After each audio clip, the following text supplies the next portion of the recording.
सहनाववतु सहनौ भुनक्तु सह वीर्यं करवावहै तेजस्विनावधीतमस्तु मा विद्विषावहै।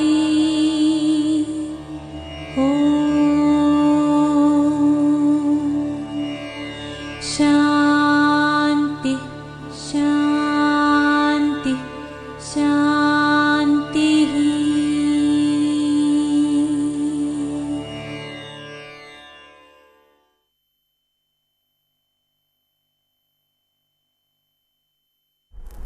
భగవద్గీత ఎవరి కోసం? ఈరోజు మనం చూసినట్లయితే భగవద్గీత ఎవరి కోసమో తెలియనటువంటి పరిస్థితిలో మనం ఉన్నాం. పిల్లల దగ్గరకు వెళ్ళి, చిన్నపిల్లల దగ్గరకు వెళ్ళి భగవద్గీత మంచి గ్రంథము, భగవంతుడు స్వయంగా అందించినటువంటి గ్రంథము కాబట్టి భగవద్గీత శ్రవణం చేయండి అని చెప్తే ఏమంటున్నారు వాళ్ళు? చిన్నపిల్లలు, ఈ వయసులో వాళ్లకు భగవద్గీత ఎందుకు అంటున్నారు. వాళ్ళకి ఏమర్థం అవుతుంది భగవద్గీత? చిన్నపిల్లలు కదా వాళ్ళు, భగవద్గీత వాళ్ళకి ఎందుకు అంటున్నారు. సరే, బాగానే ఉంది. కొంచెం వయసు వచ్చినటువంటి పిల్లలు, ఇంటర్మీడియట్, 10వ తరగతి ఆ స్థాయిలో ఉన్నటువంటి పిల్లల దగ్గరకు వెళ్ళి భగవద్గీత మంచి గ్రంథము, భగవద్గీత మీరు అర్థం చేసుకుంటే మీకు ఎన్నో విధాలుగా అది మేలు చేస్తుంది అని మనం చెప్తే, మేమంతా ఇప్పుడు పోటీ పరీక్షల్లో ఉన్నాము, పోటీల్లో కూరుకుపోయి ఉన్నాము, మాకు ఎక్కడ ఉన్నది సమయం, భగవద్గీత ఇప్పుడు మాకు ఎలా కుదురుతుంది, మాకు ఇప్పుడు భగవద్గీత వద్దు అంటున్నారు. సరే, బాగానే ఉంది. పోటీ ప్రపంచం నుంచి బయటపడినటువంటి వాళ్ళు కొంచెం పెద్ద వయసు పిల్లల దగ్గరకు వెళ్ళి మనం అడిగినట్లయితే, మేము ఇప్పుడు ఈ ప్రపంచాన్ని ఎంజాయ్ చేస్తున్నాము, ఇప్పుడు ఈ భగవద్గీత మాకెందుకు, భగవద్గీత మాకు కాదు, ఇప్పుడు మేము సంతోషంతో ఆనందంతో పొంగిపోతూ ఉన్నాము, మాకు కాదు భగవద్గీత అని అంటున్నారు. సరే, బాగానే ఉంది. డిగ్రీ అయిపోయిన తర్వాత పిల్లల దగ్గరికి వెళితే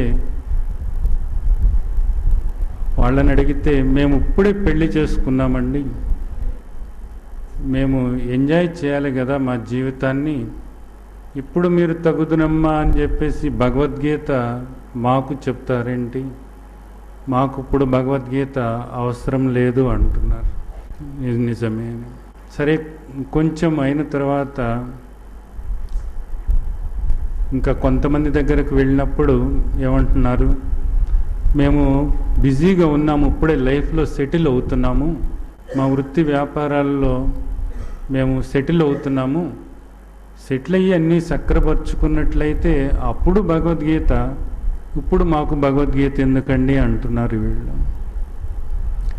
సరే, అన్నీ సెటిల్ అయిపోయి ఒక స్థాయికి వచ్చిన తర్వాత అటువంటి వాళ్ళ దగ్గరకు వెళ్ళి మనం, మీకు అన్నీ సెటిల్ అయ్యాయి కదండి, బాగానే ఉంది కదండి అంటే, ఎక్కడండి మేము చూడండి ఎంత ఒత్తిడితో ఉన్నామో, ఈ ఫోన్లు, ఇంతమంది ఉద్యోగస్తులని వీళ్ళందరినీ చూసుకోవాలి, ఇప్పుడు మాకెక్కడ సాధ్యపడుతుందండి, ఇప్పుడు కష్టమండి, ఇంకా కొంత టైం ఉంది మాకు అంటున్నారు, ఇంకా కొంత టైం ఉంది మాకు అంటున్నారు.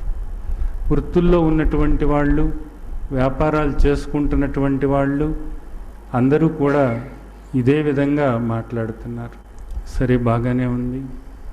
మరి గృహిణుల దగ్గరకు వెళ్ళి, ఏమ్మా మీరు పని చేసుకున్న తర్వాత ఖాళీగా ఉంటారు కదా, మీరు కొంచెం భగవద్గీత చదివితే మంచిదమ్మా, నిజానికి ఇంటికి దీపం ఇల్లాలి అంటారు, మీకు ఆ జ్ఞాన దృష్టి ఏర్పడి భగవద్గీత యొక్క విశిష్టత ఏదో మీరు అర్థం చేసుకుంటే మీ వల్ల కుటుంబం అంతా కూడా మేలు పొందుతుందమ్మా, నెమ్మది నెమ్మదిగా గీతా మార్గంలో అందరినీ నడపొచ్చమ్మా అని మనం గృహిణుల దగ్గరకు వెళ్ళి అడిగితే మాకెక్కడ కుదురుతుందండి, ఎన్ని పనులు పొద్దుట్లు వేసిన దగ్గర నుంచి రాత్రి పడుకునేదాకా ఊపిరి ఆడని పనులు. ఇదివరకట్లాగా లేవు కదమ్మా మీకు. ఇప్పుడు మిక్సీలు వచ్చినాయి, గ్రైండర్లు వచ్చినాయి, వాషింగ్ మెషిన్లు వచ్చినాయి, గ్యాస్ స్టవ్లు వచ్చినాయి. పని అంతమా లేదు కదమ్మా మీకు అంటే టీవీలు కూడా వచ్చినాయండి. దాంతో మాకు చాలా కష్టం. మరి మేము అది కూడా నేర్చుకోవాలి కదా, అది కూడా తెలుసుకోవాలి కదా, లోకజ్ఞానం ఏర్పరచుకోవాలి కదా. ఇన్నాళ్ళు మేము వంటింట్లో కుందేళ్ళు లాగానే బ్రతికాము. ఈరోజైనా మేము లోకజ్ఞానాన్ని నేర్చుకోవాలి కదా. అందుకని మేము కూడా లోకజ్ఞానం నేర్చుకునేటటువంటి ప్రయత్నంలో టీవీలు మాకు అందించేటటువంటి జ్ఞానాన్ని మేము పొందేటటువంటి ప్రయత్నంలో నిమగ్నమైపోయి ఉన్నామండి. ఇప్పుడు కాదు మాకు. సరే, కొంచెం ఇంకా ముందుకు వెళదాం. ఒక వయసు వచ్చిన వాళ్లకు, రిటైర్ అయిన వాళ్లకు, 60 సంవత్సరాలు అలాగ వచ్చిన వాళ్లకు భగవద్గీత ఈ పక్క వీధిలో చెబుతున్నారండి. మీరు రిటైర్ అయ్యారు కదా, ఎలాగూ కాస్త భగవద్గీత వినండి. భగవద్గీత విన్నట్లయితే మీకు ఎంతో మేలు జరుగుతుంది కదా అంటే, పక్క వీధిలో దాకా రావాలంటే కష్టం బాబు నాకు, ఈ వీధి చివర ఏమన్నా పెడతారేమో చూడండి అంటారు.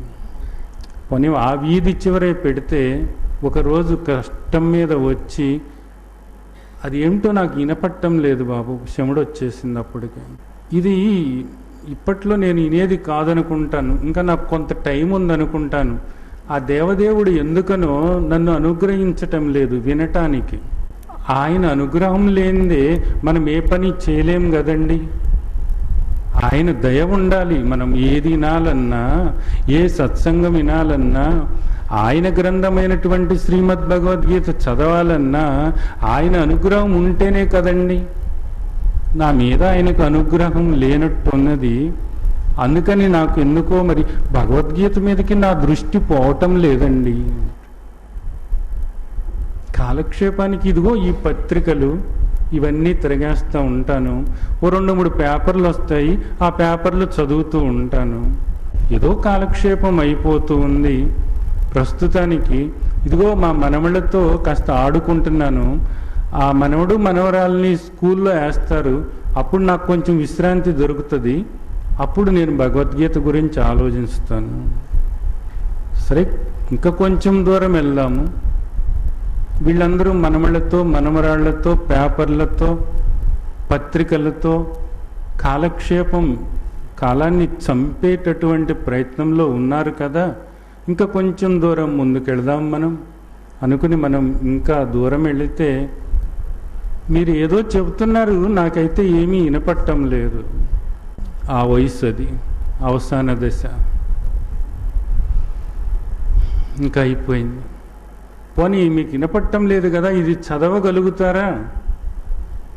ఇది చదవటానికి కూడా నా జోడు సహకరించటం లేదు. ఇప్పుడు జోడు మార్చుకున్నాను కానీ ఈ జోడు కూడా పనిచేయటం లేదు.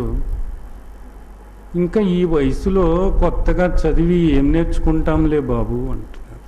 ఈ వయసులో ఇంకా కొత్తగా చదివి ఏం నేర్చుకుంటాంలే బాబు, ఏదో తెలిసిన కాడికి రామ కృష్ణ అనుకుంటున్నాను, ఇది చాలదంటారా? అందరూ ఇదే కదా చెప్పారు. ఇలా ఉంది లోకమంతా. ఇదంతా మనం ఎదుర్కొంటున్నాం ఈరోజు. ఇదంతా మనం చూస్తున్నాం. ఇదంతా ఎక్కడో లేదు, మన ఇళ్లలోనూ మన ప్రక్కన ఇలాంటి మనుషులే ఉన్నారు. మనం నిత్యము ఇలాంటి వాళ్ళ మధ్యలోనే జీవిస్తున్నాము, ఇలాంటి వాళ్ళ మధ్యలోనే జీవిస్తున్నాం. అయితే మనం ఇంకోటి కూడా చూస్తున్నాం. ఈ సమాజంలో మనం ఇంకోటి కూడా చూస్తున్నాం. ఏం చూస్తున్నామంటే 7-8 సంవత్సరాల పిల్లవాడు సాయంత్రం స్కూల్ నుంచి తల్లి దగ్గరకు వచ్చి తల్లిని అడుగుతున్నాడు, అమ్మ, నా పక్క వాళ్ళు ప్రార్థన చేసుకుంటారట, ప్రతిదానికిని ప్రార్థన చేసుకుంటే వాళ్లకు ఎంతో బలం వస్తుందంట, ప్రార్థన చేసుకుంటే ప్రభువు వాళ్లకు అన్నీ ఇస్తాడట, నేను కూడా ప్రార్థన చేసుకోవాలనుకుంటున్నానమ్మా, నాకు ప్రార్థన నేర్పవా అంటాడు. ఏ ప్రార్థన నేర్పుతుంది ఆ తల్లి? ఈ తల్లులు ఆ ప్రార్థన ఏదో నేర్పేటటువంటి స్థితిలో ఉన్నారా అన్నది. చెప్పమ్మా, ఎవరిని ప్రార్థించాలి, ఎందుకు ప్రార్థన చేయాలి, ఎలా ప్రార్థన చేయాలి, ప్రార్థన అంటే ఏమిటి? ఏ ప్రశ్నకు కూడా సమాధానం లేదు. నీకు స్కూల్లో నేర్పారు కదా మెడిటేషన్, అదే అచ్చయ్, అది రోజు స్కూల్లో నేర్పుతున్నారు. స్కూల్లో కళ్ళు మూసుకుని కూర్చో మెడిటేషన్ అంటున్నారు, కళ్ళు మూసుకుని కూర్చుంటున్నాము, అది మెడిటేషన్ అంటున్నారు కదా. నా పక్కన వాళ్ళు ప్రార్థన అంటున్నారు కదా, దానికి దీనికి తేడా లేదా? మెడిటేషన్ అంటే కళ్ళు మూసుకుని కూర్చుంటున్నాము, అప్పుడప్పుడు కళ్ళు తెరిచి చూస్తున్నాము, ఎప్పుడు కళ్ళు తెరవమంటారా అని ఆలోచించుకుంటూ కళ్ళు బిగబెట్టుకుని కూర్చుంటున్నాము. అలా కూర్చోవటమే మెడిటేషన్ అని మా స్కూల్లో చెప్పారు. ప్రార్థన అంటే వాళ్ళు వాళ్ళ ఇంట్లో చేసుకుంటారట, అదేంటో నాకు కూడా చెప్పవా అంటున్నాడు. మెడిటేషన్కి ప్రార్థనకి తేడా ఉందా అమ్మా? నోరు మూసుకుని టీవీలో సీరియల్ వస్తుంది చూడు, చక్కగా కామిక్స్ వస్తున్నాయి చూడు. ఎక్కువ మంది తల్లులు ఇదే పరిస్థితిలో ఉన్నారు, ఎక్కువ మంది తల్లులు ఇదే పరిస్థితిలో ఉన్నారు. అలాగే స్కూల్ నుంచి ఒక పిల్ల వచ్చింది, 10వ తరగతి, కొంచెం తెలిసేటటువంటి వయస్సు ఉన్నటువంటి పిల్ల. అమ్మా, అసలు దేవుడు అంటే ఎవరు, దేవుడి గురించి నాకు చెప్పు. నా క్లాసులో పక్కన వాళ్ళు వాళ్ళ దేవుడి గురించి నాకు చాలా బాగా చెబుతున్నారమ్మా, నాకు కూడా ఆ దేవుణ్ణి ప్రార్థించాలని అనిపిస్తుందమ్మా. దేవుడు అంటే ఎవరు అసలు చెప్పు, మన దేవుడు అసలు ఎవరు? మన పూజ గదిలో చాలామంది దేవుళ్ళ ఫోటోలు పెట్టారు కదా, మరి మొన్న మా క్లాసులో అయితే దేవుడు ఒక్కడే అని చెబుతున్నారు. అలాగే నా చిన్నప్పుడు ఒక పద్యం కూడా నేను విన్నాను. ఎవనిచే జనించు జగమెవ్వని లోపల నుండు లీనమై ఎవని యందుడిందు పరమేశ్వరుడెవ్వడు మూల కారణం వెవ్వడు అనాది మధ్యలయుడెవ్వడు సర్వము తానైన వాడెవడు వాని ఆత్మవో ఈశ్వరునే శరణంబు వేడేదన్నని. ఆ ఈశ్వరుడు ఎవరమ్మా? ఆ ఈశ్వరుడు ఒక్కడే అయితే మన ఇంట్లో ఇంతమంది దేవుళ్ళు ఎలా వచ్చారమ్మా? మనం ఏ దేవుడికి మొక్కాలమ్మా? ఏ దేవుణ్ణి ప్రార్థించాలమ్మా? ఏ దేవుడికి నమస్కరించాలమ్మా? నా పక్కన వాళ్ళు ప్రతిరోజు కూడా వాళ్ళ దేవుడి గురించి మాట్లాడుకుంటున్నారు. వాళ్ళ దేవుడు చెప్పినటువంటి గ్రంథాన్ని వాళ్ళు పుస్తకాలతో పాటు తెచ్చుకుంటున్నారు. మనకు అలాంటిదేమీ లేదా అమ్మా అని అడుగుతుంది 10వ తరగతి చదువుతున్నటువంటి ఒక పిల్ల. ఇంటర్మీడియట్ చదువుతున్నటువంటి ఒక పిల్ల హాస్టల్ నుంచి ఫోన్ చేసి, అమ్మ నాకు భయం వేస్తుంది, ఇక్కడ నన్ను తీసుకొచ్చి ఈ హాస్టల్లో వేశారు, ఇక్కడ ఎవరో చనిపోయారని అంటున్నారు, వాళ్ళు దెయ్యమై ఉన్నారు అంటున్నారు, నా ప్రక్కన వాళ్ళందరూ కూడా వాళ్ళ దేవుణ్ణి ప్రార్థిస్తున్నారు, నన్ను కూడా ప్రార్థన చేయమంటున్నారు, ఆ ప్రార్థన ఏదో నాకు తెలవటం లేదు, వాళ్ళ దేవుణ్ణి ప్రార్థించినప్పుడు ఆ దెయ్యము వాళ్ళని ఏమి చేయదు అంటున్నారు, నాకు భయమేస్తుందమ్మా, ఒంటరిగా నేను ఉండలేకపోతున్నాను, రాత్రిపూట నాకు భయమేస్తుందమ్మా అని బేలగా మాట్లాడుతుంది ఆ పిల్ల. ఆ పిల్లకు ఏ సమాధానం చెబుతుంది ఈ తల్లి? ఎవరిని ప్రార్థించమని చెబుతుంది? ఏ విధంగా ప్రార్థించమని చెబుతుంది? ఆ ప్రార్థన ఆలకించేటటువంటి వాడు ఎక్కడ ఉన్నాడు అని చెబుతుంది. ఎక్కడ ఉన్నాడు అని చెబుతుంది. ఎక్కడో ఉన్నవాడు నా ప్రార్థన ఆలకించుతాడా అని ఆ బిడ్డ అడిగేటటువంటి ప్రశ్నకు ఈ తల్లి ఏ సమాధానం చెబుతుంది? అలాగే చదువు అయిపోయింది. చదువు అయిపోయిన తరువాత జీవితంలో వేట మొదలైంది. ఈ వేటలో, ఈ అన్వేషణలో జీవితం అంటే ఏమిటో తెలవక, ఏ ఉద్యోగము రాక, ధైర్యం కోల్పోయి, ఆత్మవిశ్వాసం సన్నగిలి, ఎవరు సహాయపడతారో తెలియక, ఏ బలము లేక ఆత్మహత్య చేసుకుంటున్నటువంటి పిల్లవాడు. అత్తవారింటికి కొత్తగా అడుగు పెట్టినటువంటి కోడలు. మనోనిబ్బరం లేదు, ఆత్మధైర్యం లేదు, ఆత్మస్థైర్యం లేదు, ఎవరు తోడు లేడు. ఒంటరిగా కొత్తగా అత్తవారింట్లో అడుగు పెట్టినటువంటి ఆడబిడ్డ ఫోన్ చేస్తుంది. అమ్మ, నాకు ఇక్కడంతా ఏదోగా ఉంది, మా అత్త, ఆడబడ్సు అందరూ కూడా, చివరికి నా భర్తతో సహా అందరూ కూడా నన్ను వేధించు తింటున్నారు అమ్మ. నాకెందుకో తెలియని భయం ఒకటి ఉన్నది ఇక్కడ. నేను భయపడుతున్న కొద్దీ నన్ను భయపెడుతున్నారు. నాకు ఏ ఆసరా లేకుండా ఉంది ఇక్కడ, ఏ తోడు లేకుండా ఉన్నది. నా భర్త మంచివాడే, కానీ ఈ పరిస్థితులు నన్ను భయపెడుతున్నాయమ్మా. నన్ను ఏం చేయమంటావు? నువ్వు ఎక్కడో దూరాన ఉన్నావు కదా, నన్ను ఏం చేయమంటావు? నాకు ఎవరు సహాయపడతారు? నాకు ధైర్యాన్ని కలిగించేటటువంటి ఒక మాట చెప్పమ్మా, ఒక మాట చెప్పమ్మా అని అడుగుతున్నటువంటి ఆ బిడ్డ. అలాగే చుట్టూతా ఉన్నటువంటి లోకాన్ని చూసి, విషయాలను చూసి యువత ఈ రోజున వాళ్ళ కోరికలతో, వాళ్ళ విలాసాలతో ఆ విషయాల మీదే దృష్టి పెట్టి వాటిలో పతనమైపోతుంటే, వాళ్లను సరైనటువంటి మార్గంలో నడపటానికి, సన్మార్గంలో నడపటానికి కావలసినటువంటి బలం తల్లిదండ్రులకు ఈరోజు ఉన్నదా అన్నది, తల్లిదండ్రులకు ఈ రోజున ఉన్నదా అన్నది. ఒక కుటుంబంలో ఉన్నటువంటి నలుగురు వ్యక్తులు దేంతో బంధించబడి ఉంటున్నారు?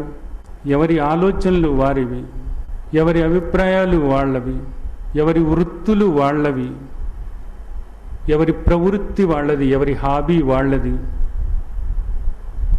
ఎవరి అభిమాన హీరో వాళ్లకు, ఎవరి అభిమాన ఆట వాళ్లకు, ఎవరి సేవా కార్యక్రమాలు వాళ్లకు, ఎవరి పనులు వాళ్లకు.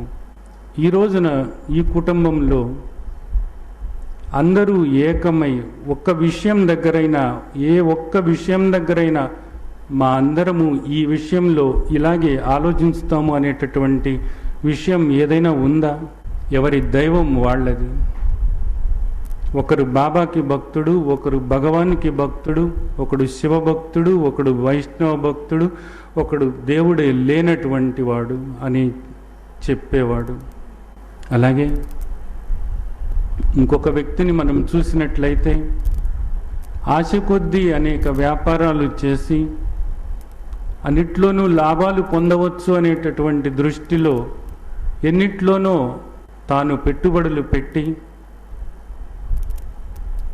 అవకతవక నిర్ణయాలతో, స్పష్టత లేనటువంటి నిర్ణయాలతో, ఆవేశంలో, ఉద్రేకంలో లాభాల మీదే దృష్టి పెట్టుకొని లాభాలు వస్తాయి అనేటటువంటి దృష్టితో సరైన నిర్ణయాలు చేసుకోకపోవటం వల్ల ఉన్నది కాస్త ఊడ్చుకుపోయి ఆత్మహత్య చేసుకునేటటువంటి వ్యాపారవేత్తలు.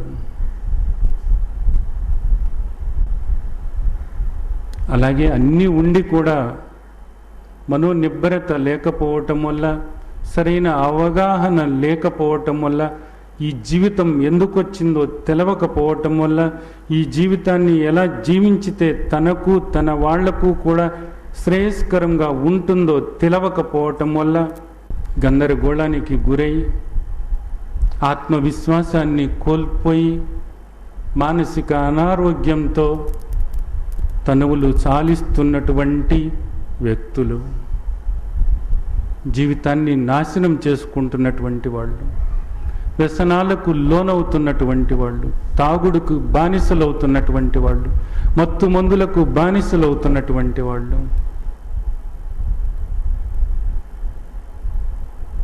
అలాగే ఈర్ష్య అసూయ ద్వేషాలతో రగులుతూ ఒక పోటీ తత్వాన్ని ఏర్పరచుకుని అనారోగ్యమైనటువంటి పోటీ, ఒక అనారోగ్యమైనటువంటి పోటీ తత్వాన్ని ఏర్పరచుకొని ప్రతి వాళ్ళ పట్ల కూడా ద్వేష భావనతో, వేరు భావనతో చూసేటటువంటి వ్యక్తులు మనకు కనిపిస్తున్నారు. అలాగే ఇన్ని సంవత్సరాలు నా జీవితంలో నేను అనేక మార్గాలు ఆచరించాను, ఆధ్యాత్మిక మార్గాలే, అనేక రకాలైనటువంటి ధ్యానాలు చేశాను. నేను ఇన్ని మార్గాల్లో నడిచినప్పటికీ, ఇన్ని ధ్యానాలు చేసినప్పటికీ, ఇన్ని గ్రంథాలు చదివినప్పటికీ నాకు ఎందుకో సంతృప్తికరంగా లేదు. ఈ జీవితం రేపో మాపో పరిసమాప్తం కాబోతుంది, నేను కన్ను మూయబోతున్నాను. నిజానికి ఈ జీవితంలో నేను ఎన్నో సాధించాను అనుకున్నాను, ఎందరికో మేలు చేశాను అని అనుకున్నాను, ఎందరో నా వల్ల సహాయపడ్డారు అని నేను అనుకున్నాను, ఎందరో నా వల్ల నేను ఎందరికో సహాయం చేశాను అని అనుకున్నాను, నేనెంతో పుణ్యం ఆర్జించాను అనుకున్నాను. రేపో మాపో నేను కన్ను మూయబోతున్నాను. ఈ చివరి క్షణంలో, ఈ చివరి శ్వాస ఏ స్ఫురణతో ఉండాలో, ఏ స్మరణతో ఉండాలో నాకు స్పష్టత లేకుండానే పోయింది. నాకు సరైనటువంటి అవగాహన రాకుండానే పోయింది. ప్రామాణికమైనది ఏదో తెలవకుండానే పోయింది. ఏది తెలుసుకోవాలో నిజానికి అది నేను తెలుసుకోలేదు అనేటటువంటి అసంతృప్తితోనే రేపు నేను చివరి శ్వాస వదలాల్సి వచ్చింది అని ఆవేదన వ్యక్తం చేస్తున్నటువంటి వృద్ధులు, అలాగే జీవితం ఎందుకోసం వచ్చిందో తెలుసుకోవాలనే ప్రయత్నం ఇంతవరకు చేయలేదు. నా ఊహ తెలిసిన దగ్గర నుంచి, స్కూల్లో వేసిన దగ్గర నుంచి పోటీ పోటీ పోటీ పోటీ పోటీ అనుకుంటానే వచ్చాను. ఎన్నో అంతస్తులు పైకి ఎదిగాను, ఎన్నో ఉన్నతమైనటువంటి శిఖరాలకు చేరావు నువ్వు అని అంటే సంతోషించాను. ఇప్పుడు చూస్తే ఇంకా నా ముందు ఇంకా ఎన్నో సవాళ్ళు కనపడుతూనే ఉన్నాయి. నేను సాధించింది ఏమిటా అంటే తెలియకున్నది. నిజానికి ఈ జీవితం ఈ పరుగు పందెంలో పరిగెట్టడానికేనా వచ్చింది? ఇలా అలసిపోయి ఈ రోజున నిస్సహాయంగా, నిస్పృహతో ఈ వృద్ధాప్యంలో ఇలాగా ఉండటం కోసమేనా ఈ జీవితం వచ్చింది అని మనసులో ఆవేదన పడుతున్నటువంటి వృద్ధులు, అలాగే సేవ చేయాలి, సేవ చేయాలి, సేవ చేయాలి అనేటటువంటి ఆలోచనతో రకరకాలైనటువంటి పదవుల్లో ఎందరికో సేవ చేసి తమకు తాము చేసుకొని ఎన్నో పదవుల్ని అలంకరించి ఎంతో ఉచ్చస్థితికి వచ్చి ఎంతో ఉన్నతమైనటువంటి పీఠాన్ని అధిరోహించి దిగిపోయినటువంటి సమయంలో ఇక నా జీవితం ఏమిటి? నేను ఈ జీవితాన్ని, నిజానికి ఈ శేష జీవితాన్ని ఎలా గడపాలి? ఏ స్మరణతో గడపాలి? ఎవరిని నేను ఇప్పుడు అర్థించాలి? నాకు ఏదైనా నేర్పండి, ఈ జీవితం నిజానికి ఎందుకు వచ్చిందో నాకు తెలియచేయండి అని ఇప్పుడు నేను ఎవరి ముందుకు వెళ్ళి నేను అడగగలను అని అనుకుంటూ ఉన్నటువంటి వాళ్ళు. అలాగే ఎంతో కాలంగా భగవద్గీత అలాగే ఎన్నో సద్గ్రంథాలు పారాయణం చేశాము, ఎందరికో భగవద్గీత వినిపించాము, ఎన్నో రకాల వ్యాఖ్యానాలు మేము విన్నాము. మేము రోజు కూడా భగవద్గీత అనేక మందికి చెబుతాము. చెబుతూనే చివరి దశలోకి వచ్చి ఏమి చదివారో ఏమి చెప్పారో ఆ చదివిన దానికి ఆ చెప్పేదానికి పరమార్థమేదో తెలుసుకున్నామా మనము అని ఆలోచించినప్పుడు శూన్యమే కనపడితే వాళ్ళ పరిస్థితి ఏమిటి? ఇటువంటి వాళ్ళను మనం చూస్తున్నాము. జీవితమంతా కూడా భక్తిలో గడిపి దేవుడికి ఎన్నో చేశాము. గుళ్ళు కట్టించాము, గోపురాలు కట్టించాము, తీర్థాలకు వెళ్ళాము, దేవుడికి కిరీటాలే పెట్టాము, నగలే పెట్టాము, సింహాసనాలే చేయించాము, మా వంశమే అంతా అని గర్వంగా చెప్పుకునేటటువంటి వాళ్ళు చివరికి ఏ స్మరణతో చివరి ఊపిరి వదులుతున్నారు. ఆ ఆలోచన వస్తే, ఇప్పుడు ఎలా నేర్చుకోవాలి అన్న ఆలోచన వస్తే వాళ్ళ పరిస్థితి ఏమిటి?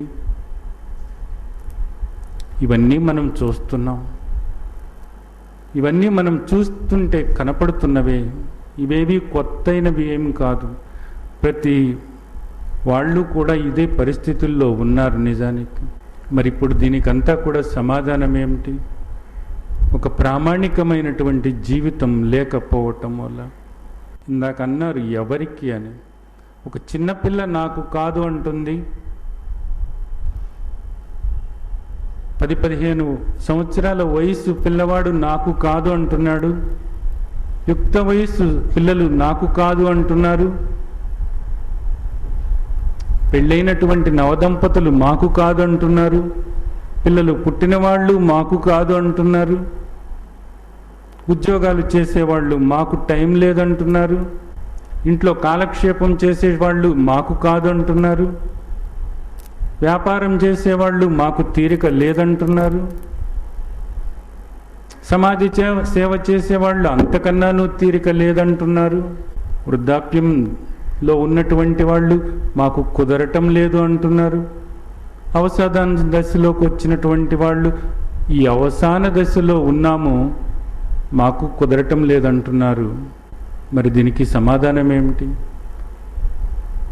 భగవద్గీత ఎవరి కోసం? భగవద్గీత ప్రతి మనిషి కోసం మనిషై పుట్టినటువంటి ప్రతి వాడి కోసము భగవద్గీత, శ్రీమద్ భగవద్గీత.